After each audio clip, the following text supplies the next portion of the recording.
All right, this should be the last video dealing with using GeoGebra and the activity copy of Messing with Lisa. Um, Go back to the translation activity if you're unsure where the worksheet came from or where we got to this. Okay, so as always, it starts with translate mono. We're going to uncheck that and click on dilate. Okay, and dilation is about a center of 0, 0. And I believe the worksheet tells you that you are changing from a factor of 1 to a factor of 0.5. I should say 0.5. I don't know what happened there. Okay, so changing that to 0.5. Okay, this is what we end up with. Now you're going to notice that unlike the other activities, the numbers actually do change here. Okay, so here I started with 2 and -4. Here I have 1 and -2. Here I started with 5 and -4. Here I have 2.5 and -2. As always, you are going to record those points where appropriate. Okay, and then down here, notice I have already filled in that there is an XY relationship. You need to think about what that relationship is. And I've given you a hint. Your XY will need a coefficient, some number that goes in front of it that could apply to any reflected value of XY values, such as 3 or 1/3 or 1/5 or 1/2 or whatever you think works, or a decimal. It could be a decimal. I wonder what decimal that could be.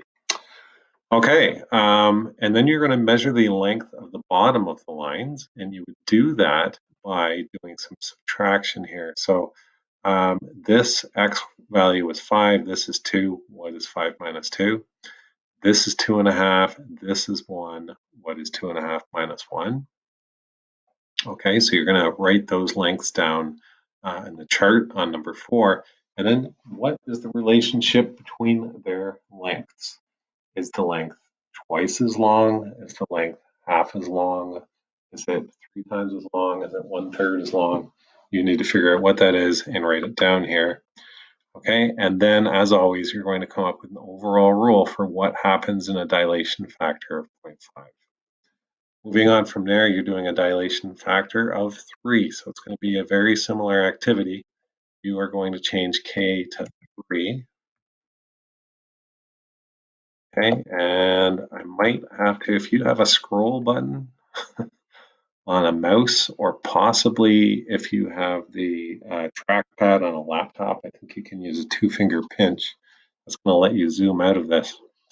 Okay, here I had 2, -4. Here I have 6, -12. Here I had 5, -4. Here I have 15, -12. I'm going to copy out those points in the chart, as I always do.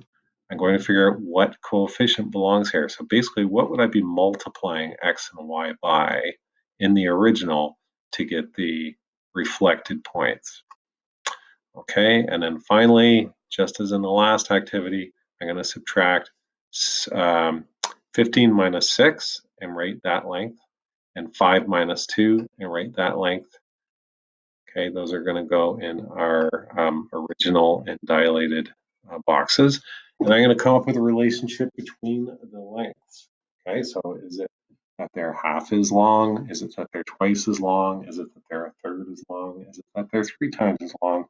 You tell me, okay, and then come up with your own words.